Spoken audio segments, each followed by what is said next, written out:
안녕하세요. 저는 올해 45살이 된 남자입니다. 저는 얼마 전 저희 아버지를 감옥으로 수감시켰어요. 누군가는 제가 불효자라고 여기고 손가락질 할 수도 있지만 제 이야기를 한번 들어보시면 분명 생각이 바뀌실 겁니다. 저는 어렸을 적부터 어머니와 단 둘이서 살았어요. 아버지는 술집 여자들과 바람이 났고 그걸로도 모자라 어머니와 저를 버리고 집을 나가셨죠. 그런데 항상 돈이 떨어지거나 갈 곳이 없으면 다시 집으로 돌아와서는 어머니에게 모진 말과 행동을 하면서 힘들게 했답니다. 당시 학생이었던 저는 그런 아버지 밑에서 자란 게 너무 창피했고 얼른 커서 어머니를 데리고 이사를 가는 게 목표였어요. 사실 아버지가 저희 동네에선 유명한 망나니였거든요.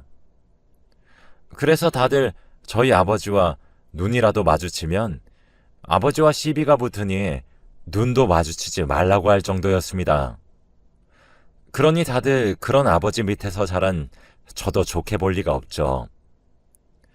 어릴 때부터 친구들에게 놀림도 많이 받았고 차별도 많이 받았어요. 어쩔 때는 담임 선생님조차 학부모 상담 때 아버지를 데리고 오지 말라고 할 정도였으니까요. 사람들은 그런 남자랑 결혼한 어머니의 정신은 분명 이상할 거라고 단정지었기 때문에 어머니는 일자리도 구하기 힘들었고 혼자서 저를 키우기에는 벅차셨습니다. 아버지는 저와 어머니가 밖에서 자기 때문에 어떤 고생을 하고 있는지 알면서도 절대 고칠 생각이 없어 보였고 늘 술과 담배를 달고 사는 것으로 모자라 어머니를 못살게 굴고 돈을 달라고 하며 집안을 난장판으로 만들었어요. 그리고 지나가는 사람과 눈만 마주쳐도 시비를 걸기 일쑤라 경찰서도 자주 들락날락 거리셨습니다. 어머니가 아버지 때문에 고생을 정말 많이 했어요. 아버지가 달라는 돈 벌려고 악착같이 일하시고 생활비까지 감당하셨거든요. 지금 생각해도 정말 눈물이 앞을 가립니다. 아무튼 그런 힘든 어린 시절을 보냈어요. 그날도 여느 때와 다름없이 집에는 어머니와 저 둘뿐이었습니다. 아버지는 집을 한번 나가시면 적어도 한두 달은 들어오지 않으세요. 당연히 연락도 안 되니 뭐 하고 다니시는지도 모르죠. 그리고 역시나 한 달 반 정도 지났을 무렵 아버지가 술에 떡이 돼서 집으로 들어오셨습니다. 저는 아버지와 마주하기도 싫어서 들어오시자마자 방으로 도망쳤고 아버지는 술에 취해서 몸도 가누기 힘든데 집으로 들어오시자마자 어머니에게 돈 가져와 라고 했습니다.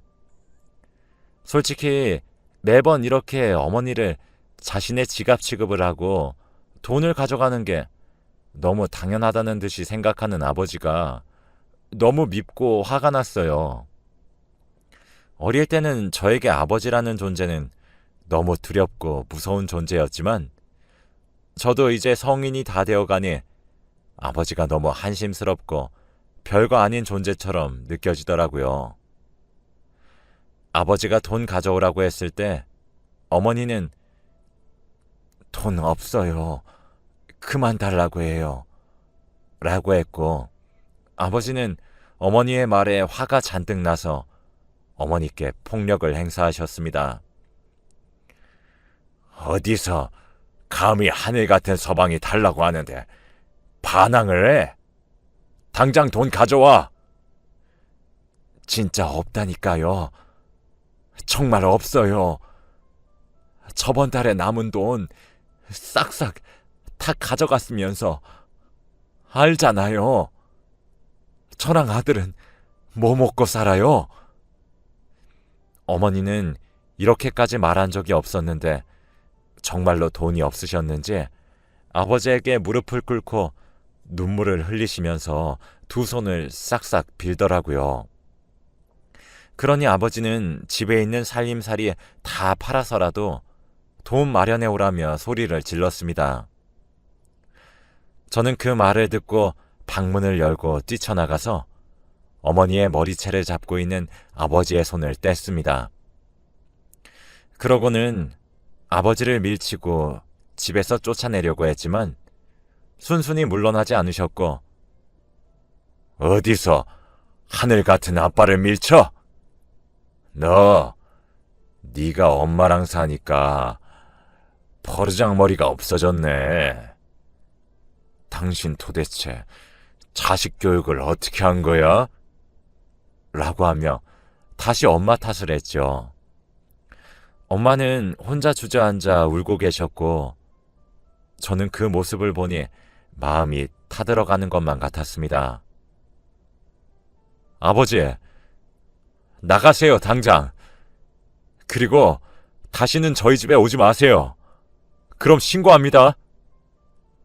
아버지는 신고라는 말에도 물러나지 않으셨고, 저에게 아휴, 버르장머리 없는 놈이라고 한 뒤에 혼자서 밖으로 걸어 나갔죠. 아버지가 나간 후 저는 울고 있는 엄마를 안아주면서 어머니, 울지 마요. 라고 했고, 어머니도 저를 안아주시면서 같이 눈물을 훔쳤네요. 그리고 얼마 후 평소처럼 저는 학교를 마치고 집으로 갔는데 집이 난장판이더라고요. 지금 시간에 일을 하고 있어야 할 어머니가 집안에 계셨고 주저앉아 울고 계시는 겁니다. 그 광경을 보니 너무 놀라서 울고 계시는 어머니에게 달려가 도대체 무슨 일이냐고, 도둑이라도 들었냐고 물었어요. 그런데 어머니는 아이고, 네 아버지가 와서 날 빚쟁이로 만들었다. 어떡하냐? 네 학비랑 네 대학교는. 엄마가 미안해, 우리 아들. 근데 네 아버지가 도장 안 찍어주면 너에게 해코지를 하겠다는데 어떡하니? 라고 했죠. 아버지는 일부러 제가 없을 시간에 집으로 오셔서 어머니에게 당장 은행으로 가서 어머니 명의로 대출을 받게 해서라도 돈을 달라고 했대요. 당연히 어머니는 안 된다고, 아들 학비라고 아들 인생 망칠 일 있냐고 했지만 아버지는 아랑곳하지 않으시고는 돈을 달라고 하며 집을 난장판으로 만들었다네요. 그래도 어머니가 마음을 돌리시지 않자 아들을 외부와 완전히 단절된 외딴 절에 보내버리겠다고 으름장을 놨다고 해요. 그 말을 들으니까 정말 아버지가 제 친아버지가 아닌 것 같더라고요. 어떻게 자신의 돈을 벌기 위해서 자식을 그런 곳에 보낼 생각을 하나요? 그 이야기를 듣고 집안 꼴을 보니까 너무 화가 치밀어 올랐고, 사람 목숨을 너무 쉽게 생각하는 아버지를 아버지라고 부르고 싶지도 않더라고요. 저는 어머니에게 당장 아버지와 이혼을 하라고 했지만 어머니는 그럴 수 없대요. 이미 수백 번이나 이혼을 요구했지만 아버지가 거절을 했던 거죠. 그때 고등학생이었던 저는 이런 사회가 너무 싫었고 왜 어머니 같은 사람만 피해를 봐야 하는지 도무지 이해가 되지 않았습니다. 그리고 한 달이 지났어요. 분명 이맘쯤이면 아버지가 와서 또 집에 행패를 부린 뒤에 돈을 뜯어가야 하는데 한두 달이 지나도 오시지 않더라고요. 어머니와 저는 드디어 해방된 거냐며 좋다고 했고 아버지를 점차 잊어가고 있었습니다. 아버지가 오시지 않으니 어머니와 같이 서로의 이야기를 나눌 시간도 늘어났고 모자 사이가 깊어졌습니다. 그런데 어느 날 충격적인 것을 보았는데 바로 어머니의 손목에 남겨진 아버지의 손자국이었습니다. 그걸 보니까 아버지가 어머니에게 정말 씻을 수 없는 상처를 남겨주셨다는 생각이 들어서 아버지가 이대로 영영 저희 곁에 오지 않으셨으면 했습니다.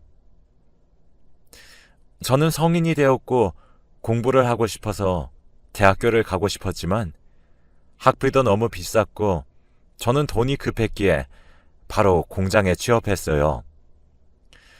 그렇게 드디어 그 지옥 같은 삶에서 해방이 되었다고 생각하고 몇 년이 흘렀습니다. 그런데 몇 년 후 아버지가 찾아오셨어요. 아버지의 얼굴은 몇 년 전과 되게 달랐는데 얼굴에는 안색이 좋지 않아 보였고 몸도 야위고 힘이 없어 보이더라고요.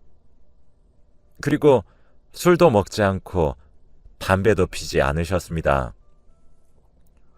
어느 날 자연스럽게 저희 집 문을 열고 아버지가 오셨고 몇 년 만에 본 아버지의 모습을 본 후에 어머니와 저는 얼어버렸습니다.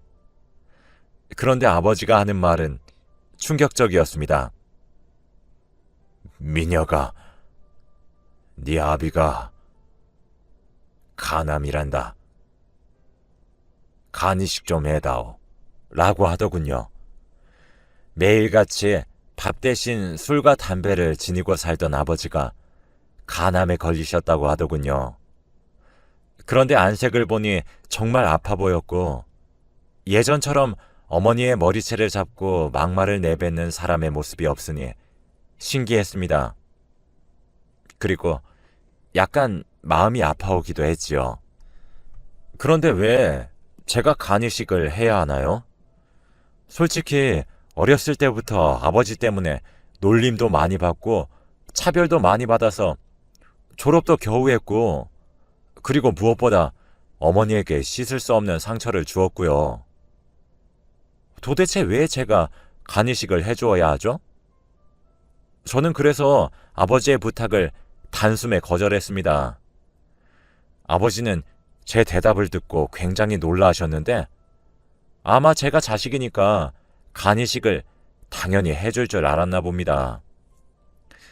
저는 절대 안 해줄 거니 다신 찾아오지 말라고 차갑게 아버지를 밖으로 보내려고 했는데 그때 아버지가 신발장에 있던 꽃병을 던지시는 겁니다. 바닥으로 던지셔서 다행히 맞지는 않았는데 그래도 유리 파편 때문에 발바닥에 유리가 몇 조각 박혔죠. 저는 아파하면서 피를 철철 흘리고 있었는데 아버지는 이놈의 자식, 아버지가 간암에 걸려서 간이식 좀 해달라는데 그게 그렇게 싫어? 어떻게 아버지한테 그것도 못 해주냐? 라고 하더라고요. 그러고는 신발장 위에 있던 어머니와 제가 단둘이 찍은 사진이 들어간 액자를 집으시더니 저에게 던지시려고 했고 저는 발에 박힌 유리 조각 때문에 아무것도 할 수 없는 상황이었습니다. 아버지가 액자를 던지시려고 했던 그때 어머니가 저를 감싸 안으셨고 어머니가 저 대신 아버지가 던진 액자를 맞으셨어요. 어머니 등에 액자가 맞았고 뾰족한 부분이 등에 긁혀서 상처가 심해 보였죠. 어머니는 소리를 지르시면서 아파하셨고 아버지도 그건 생각 못 하셨는지 당황하시면서 집을 나가셨습니다. 저는 아버지를 잡을 수 없었고 당장 119에 신고해서 어머니를 병원으로 모시고 가야 된다는 생각밖에 없었어요. 그렇게 병원으로 가서 저와 어머니는 치료를 받았습니다. 다행히도 조금만 더 상처가 깊었으면 큰일이 날 뻔했다고 하더라고요. 저는 그럴수록 아버지가 더 용서가 되지 않았고 솔직히 아버지가 간암에 걸려 죽든 말든 상관이 없었죠. 도대체 왜 이렇게 저희를 못살게 구는 걸까요? 어머니도 치료 내내 우시면서 자기 팔자를 탓했고 저에게 나아서 미안하다고 말씀하셨습니다. 우리 아들 엄마가 미안해. 엄마가 세상에 우리 아들을 낳아서 아들이 못된 것만 보고 사네. 미안해. 엄마가 이렇게 울면서 말을 하니까 저도 눈물이 났고 아버지에 대한 복수심이 불타올랐어요. 그리고 저는 밤새 곰곰이 생각해서 아버지 같은 사람을 어떻게 혼내줄지 고민했습니다. 도대체 아버지가 죗값을 달게 받으려면 어떻게 해야 할까 생각하던 와중에 검사라는 직업이 떠오르더라고요. 법정에 서서 피고인에게 징역을 선고해 줄 수 있잖아요. 저는 그때부터 아버지 같은 사람을 혼내주기 위해 검사가 되기로 결정했습니다. 제가 검사가 된다고 하니 어머니는 당황해 하시면서 돈이나 벌라고 했지만 포기하지 않았어요. 학창시절에 제 성적은 상위권이었지만 등록금 때문에 대학을 포기했던 것이었거든요. 아버지에 대한 복수심에 불타올라 공부를 열심히 시작했죠. 매일 밤마다 코피까지 흘려가면서 공부를 하니 30살 초반에 저는 검사가 될 수 있었습니다. 정말 검사 합격 통지를 받았을 때 하늘을 날아가는 것만 같았고 어머니도 검사 아들 생긴 거냐면서 죽어도 여한이 없다고 하셨죠. 저는 드디어 어머니가 무슨 일이 생기면 제가 보호할 수 있는 직업을 가지게 되었답니다. 그렇게 검사 일을 열심히 했고 몇 년 차가 되었어요. 그동안 정말 많은 사건들을 해결하고 보면서 저희 아버지 같은 사람이 되게 많구나라는 것을 느꼈습니다. 아버지는 그때 어머니에게 액자를 던지신 후 한 번도 저희 집에 오지 않으셨어요. 한동안 오시지 않길래 혹시 어디서 죽은 건 아닌가 싶어 동사무소에 가보면 아직 잘 살아 계시더라고요. 간암이면 지금쯤 세상에 없으셔야 하는데 말이 전혀 되지 않았죠. 분명 거짓말이었던 게 분명했습니다. 아무튼 몇 년 동안 저는 검사 일을 하면서 바빴고 어머니는 제가 검사가 되자마자 일을 그만두시고 집에만 계세요. 그렇게 열심히 인생을 살아가고 있었습니다. 하나의 사건이 끝나고 또 다른 하나의 사건을 담당하게 되었어요. 이번 사건은 조금 컸는데 한 남자가 할아버지를 무차별 폭행한 사건이었죠. 저는 무슨 이런 경우가 다 있냐며 화가 잔뜩 난 채로 파일을 열어보았는데 정말 충격적이었습니다. 피고인의 얼굴이 바로 저희 아버지였거든요. 몇십 년 전에 집을 나가신 후에 한 번도 본 적이 없는데 너무 당황스러웠죠. 아마 아버지는 제가 검사가 된 걸 모르실 거예요. 그리고 담당 검사가 저인지도 몰랐겠죠. 저는 드디어 아버지가 죗값을 달게 받을 기회가 왔다는 것을 느꼈고 그 사건을 어떤 사건보다 더 열심히 조사를 하고 준비했어요. 그렇게 1차 재판이 시작되었습니다. 피고인석에 앉아있던 아버지는 검사석에 앉아있던 저를 보시더니 엄청 놀라셨고 저는 반응해주지 않았죠. 아마 검사가 저인 것을 보고 무혐의로 풀려날 것이라고 생각했던 것 같아요. 저는 1차 재판 때 누구보다 정확하고 깔끔한 증거와 말솜씨로 변호인의 말에 반박했고 아버지도 당황을 하시더군요. 그리고 1차 재판은 끝이 났습니다. 당연히 검사 측이 유리하게 흘러갔죠. 재판이 끝나니 아버지가 저에게 오셔서 너 미쳤냐? 네 아버지가 지금 수갑 차고 있는데 아주 이를 갈았더라. 왜? 저 호래비한테 돈 받았냐? 2차 재판 때는 나 무죄로 밝혀. 알겠어? 라고 하더군요. 저는 예전의 제가 아니었어요. 그동안 많은 걸 배웠고 아버지 같은 사람이 제일 이기기 쉬운 상대라는 것도 알았거든요. 저는 아무 말도 하지 않고 지나갔습니다. 그런데 아버지는 제가 아무 말도 하지 않는 걸 긍정의 대답으로 받아들였는지 피해자 측 가족들에게 가서 농락을 했다더군요. 저 검사가 내 아들이요. 난 무죄 확정이요. 라고 했다며 가족들이 저를 찾아와서 따졌습니다. 저는 절대 그러지 않을 거라고 했고 피고인의 아들 아니라고 했어요. 아버지에게 폭행을 당한 할아버지는 지금 전치 16주를 선고받았고 나이도 많으셔서 수술도 쉽게 진행되지 않은 것 같더라고요. 가족들이 펑펑 우시는데 정말 마음이 아팠습니다. 저는 결국 2차 재판 날 아버지를 최고 구형으로 선고했어요. 아버지도 제가 이렇게나 높은 형량을 줄 모르셨는지 굉장히 당황하셨고 판사님은 제가 말한 대로 진행해 주셨죠.